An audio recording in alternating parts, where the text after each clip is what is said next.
Ooh, hello. What do we have here then?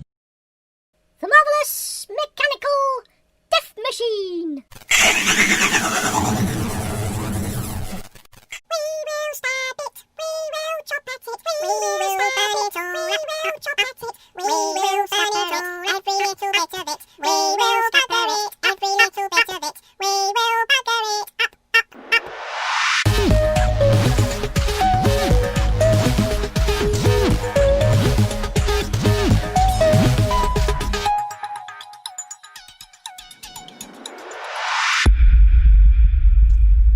Today on Out to Lunch, we're going to be building a small Skaven army. They're a bit of a grotty bunch, to be fair. Brutal, sneaky and vicious. They probably smell a bit too.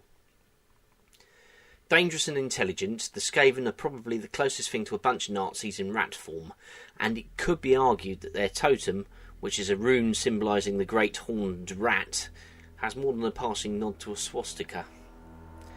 The Skaven proclaim their allegiance to a clan by clawing runic symbols either into their shields, adding them into their swords, or even themselves, either by blade or by branding. Skaven battle tactics are brutal, even by Warhammer standards. The overarching view of the Skaven is that a vast number of their troops will be expendable in battle, and those troops are the Clanrats. Lower ranks, such as the Clanrats and slaves, are usually sent in advance to wear down the enemy and as a result are typically slaughtered, allowing the Skaven army to soak up the capital resources of the enemy, while the higher ranking Skaven hold back until they're ready to fight. The Skaven do have some interesting elements at their disposal, which we will be looking into in a bit more detail shortly. Here are the paints that we'll be using today. There's quite a mix here, and you won't need to use all of them. I opted in this build to make my Skaven warriors look as rat-like as possible, partly to give them individual identities, partly for practice, and to break up the clan visually for this build so you can see a number of painting options. This army, when it's finished, will be made up of 2 sets of Clanrats, a Warp Lightning Cannon, 1 Warlock Bombardier, a Grey Seer and a Warlord. I'm hoping to augment this army somewhat later, but as we're filming this, the world is currently in lockdown and getting hold of new kits is sometimes difficult. So for now, consider this army a work in progress, which we will come back to in later videos, as and when I get the bits and bobs. The biscuits of choice today are hobnobs, ably accompanied by a mug or three of bog standard English breakfast tea. So, what exactly are Skaven? Well, they're rat-like humanoids that live under the Warhammer world in underground cities known as the Under Empire, in a citadel known as Skaven Blight. Also known as ratkin, or children of the horned rat, these furry little blighters are exactly that. Deeply unpleasant little critters with a violent history of anarchy and belligerence. And everybody hates them. The numerous clans, which also often fight with each other, are ruled by the Council of 13, 12 seats of which are held by each of the clan chiefs, with the 13th reserved for the mythical Great Horned Rat himself. The Skaven are now very much part of the Age of Sigmar lore of Warhammer, not part of the 40k world. In earlier editions they were part of the 40k pantheon. Even during the Road Trader days there were references to the Skaven, albeit in passing. In the 3rd edition rulebook there are a number of references to space rodents along with early ideas for Necrons and Kroots. One warrior was listed and pictured as the Nocturnal Warrior of Hrud, a little hooded rat-like creature with a big rifle. Why they didn't end up included as a force in 40k is anybody's guess, except maybe for Games Workshop. Maybe it was a marketing decision, possibly issues with retconning the species into the Warhammer world or other practical issues. Who knows for sure? It's a shame as there is much potential there, although I suspect that they would be now on the same level fighting-wise as Grots en masse, too easily defeated by some of the 40k armies. It may seem like Skaven have been overlooked in some ways, but if you're in any doubt of the impact that they have had in 40k, just take a look at the names of some of the paints that are in common use. Skaven Blight, Eshin, Nagaroth, all have connections to the Skaven. Even so, the prospect of a modernised Skaven army in the 40k universe is tantalising if that ever came about.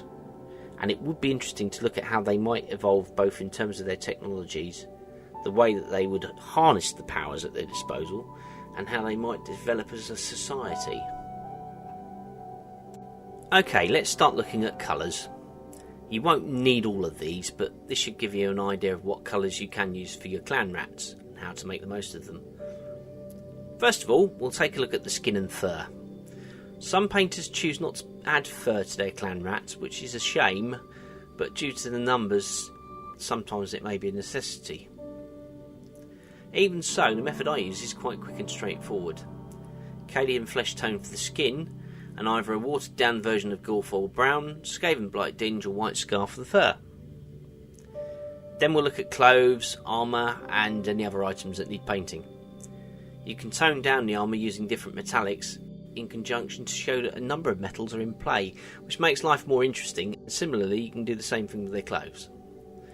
For basing today, we'll be using Sterland Battlemire. Having assembled them, we're first going to base coat the models using Zandri Dust. This is a very forgiving colour and perfect for setting up flesh tones, not just on Skaven models, but also any model with a human face or humanoid skin tones. Just whack a couple of thin down coats on with a decent brush for stippling in the paint into all the details, and once that's dried we can then add the first of many shades. You can use the spray on paint to base coat them as well. I just prefer to do it this way. We're now using Agrax Earthshade here to bring out all of the details such as the fur, facial expressions, mostly anger in this instance, the philtrum of their noses and the implied hairline on their cheeks. Keep this shade handy as we'll be using it again later on. And while that's drying, it's time for a nice cuppa and the old biscuit. We're applying a thin coat of Cadian Fleshtone on all the exposed skin areas now. Face, arms, legs and tail. This is starting to make our little rodent fiends look a lot more rat-like, and often some people are happy to leave the skin as it is, with just a hint of fur. I'm not. So here's how I bring out the furry details on these. Here I'm using 3 different colours of layer paints: White Scar, Skaven Blight Dinge and Mournfang Brown, which have them all watered down so it's almost like a transparent wash. Notice how I'm avoiding the areas around the nose where whiskers should be and avoiding the hands. In some cases I've also added some at the base of the tail and the thighs of the legs where visible to a point. Next I'm tackling the weapons and other armoured metal areas. Here I'm using a number of paints, both layers and bases, to produce the desired results, and in some cases where I'd like a brass effect I use a base coat followed by a layer coat. So we're sport for choice here now. I've split the clan rats into groups of 5, and working on the armour and weapons I'm using Ironbreaker, Gehenna's Gold, which sounds like something my wife puts in her hair, Auric Armour Gold, Balthazar Gold, Retributor Armour and Leadbelcher. If you have a lot of clan rats on the table and you feel pushed for time and perhaps money, stick with one metal colour for weapons and armour and one for clothes. I'm messing about here to see what results I can get. Apart from the swords and weapons, look out for shield edges, helmet details, hidden knives and chainmail. Once that's all dried, we're going back to the mouth. A little dab of Screamer Pink inside to highlight the fact that a lot of them seem to be squeaking. Now we're using Khorne Red for the eyes. A very fine brush and a steady hand is required here. This is where our clan rats go from looking like little rats to full-on vicious gits. We'll also use the Khorne Red on some of the clothes that are visible. In this instance I divided the clan up again into bunches of 5s. Why? I don't know. Perhaps it's because it looks like some of these chaps want to give me a bunch of 5s, perhaps. Maybe. Other cloth colours could be Abaddon Black, which makes for a nice leather effect, although one of the hoods that a couple of the clan rats wear with spikes looks a bit iffy once painted. Perhaps they're gluttons for punishment. And for the other 3 bunch of 5s, I'm using Mournfang Brown, Skaven Blight Dinge and Zandri Dust to give them that medieval feel. They do have a few layer about them, and other colours you could use for cloths are Eshin Grey, Nagaroth Night and Caliban Green. A number of colours will work well with these chaps. Now for the wooden elements. Here I'm using Rhinox hide and Dryad bark for the poles of the spears and on some of the shields. In other instances you could use a lighter brown colour on the wood, so when it's shaded the grain shows up more distinctly. However, soft and light woods do not make decent shields in reality. It's just a thought. You could even paint different browns onto the shields to give the view that it's composed of different woods, working with the grain pattern on the plastic. It depends upon how dirty you want your Clanrats to look. For the second shade of Agrax, we're going to work this all over the model, and I'd suggest a mix of 1:1 with water. That should be enough to bring out the details without making them look too grubby.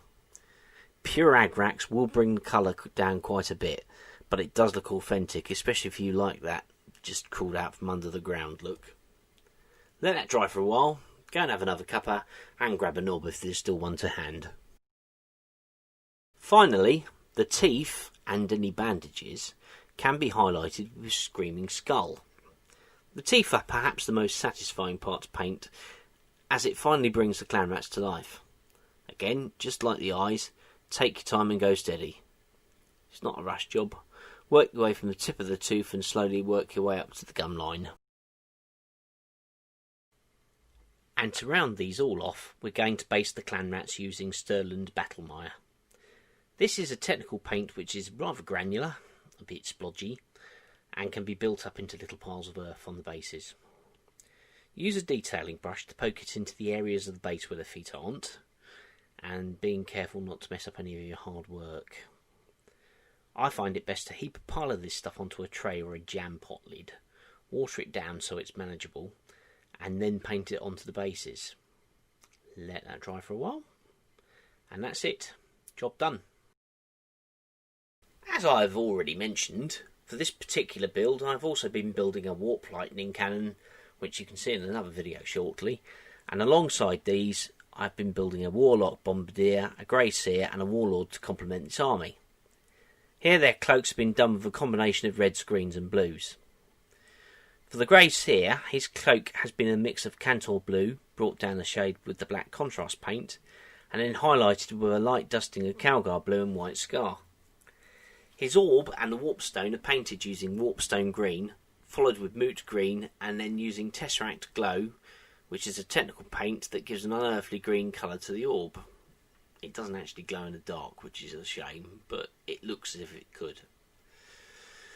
The Warlock Bombardier is wearing a Khorne Red cloak, and again I've done this down with black contrast paint, then brought it back up again with Wild Rider Red and White Scar highlights. Lightning from the cannon is highlighted with moot green and then the Tesseract glow on top. Last but by no means least, our Warlord is resplendent in a Caliban green battle smock, and using the black contrast paint again to knock it down a notch or two, this is then given detail with a light grazing of moot green and warpstone green. Despite their irredeemable qualities, their bad habits and distinct lack of moral fibre, I quite liked working on these chaps.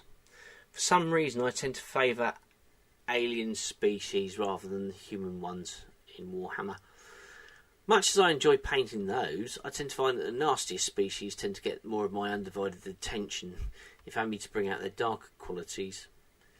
You know, it's a bit like Star Wars. You want the good guys to win, obviously, but everybody wants to see Darth Vader. Everybody likes to hate the bad guys. Well, that concludes this little build.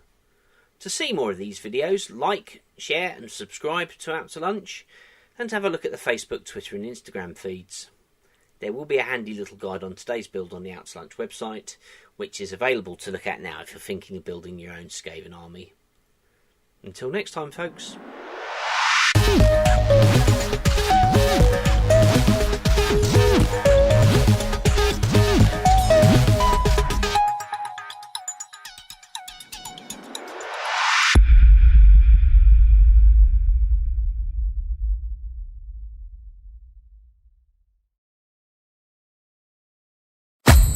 Ha ha ha ha!